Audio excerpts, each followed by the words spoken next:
Imagino que você saiba que existem diversos tipos de moradia, certo?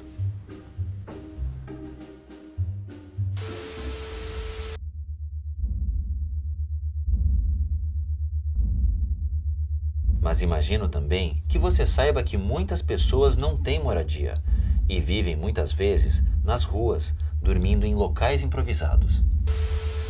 Só que no Brasil, está na lei. É direito de todos ter um lugar para morar.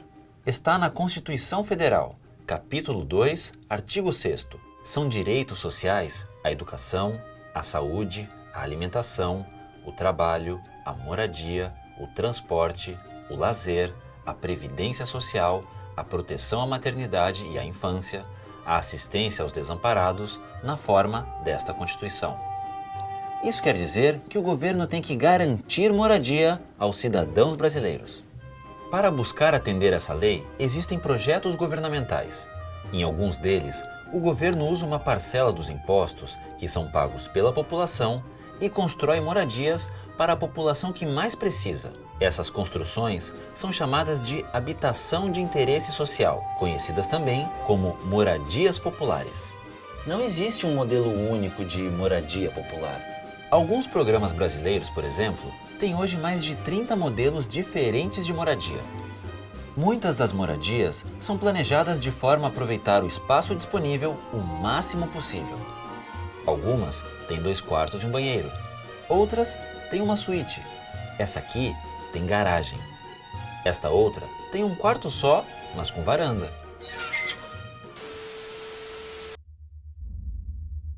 Ainda assim, o investimento dos governos não é suficiente.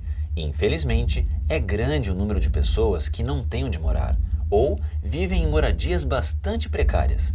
E é aí que a sociedade civil tem ajudado.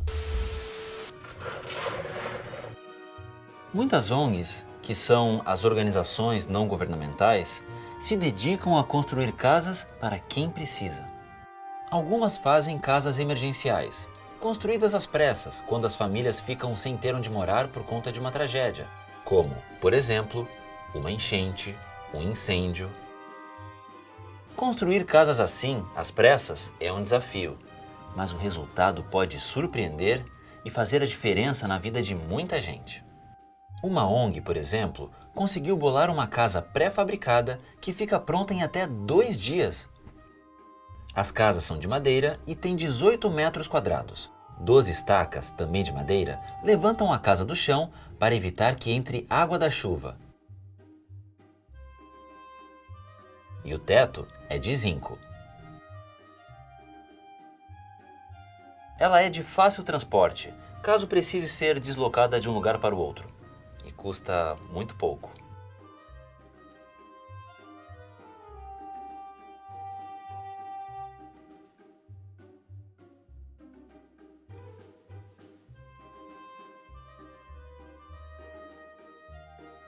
Essa é a planta baixa de uma casa de emergência. Quem constrói essa moradia usa uma planta para planejar a construção. Mas afinal, o que é uma planta? As plantas são representações reduzidas do espaço, feitas do ponto de vista vertical. Nelas são representados os elementos da paisagem de pequenas áreas, como uma casa, uma praça ou parte de uma cidade. As plantas são utilizadas para diversos fins, inclusive para a localização. No GPS, por exemplo, o que visualizamos são plantas dos locais onde estamos ou dos locais em que queremos chegar. No caso das construções, as plantas são fundamentais, pois trazem as medidas e divisões dos cômodos para planejamento da construção. A representação de moradias surgiu há muito tempo. Segundo os pesquisadores, símbolos gráficos já registravam projetos de construção desde a Mesopotâmia, lá pelo ano 2400 a.C. E olha só esse símbolo, um hieróglifo do Egito Antigo que significa habitação. Não lembra uma planta? Em uma construção, a planta serve para que nada saia errado na hora de colocar a mão na massa. Mas além de indicar as dimensões dos cômodos e a localização de portas e janelas, por exemplo, A planta de uma moradia precisa levar em conta as necessidades e o bem-estar dos futuros moradores.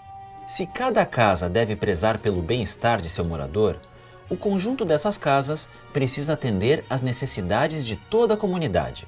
Isso inclui pensar em transportes, escolas e possibilidades de lazer, por exemplo.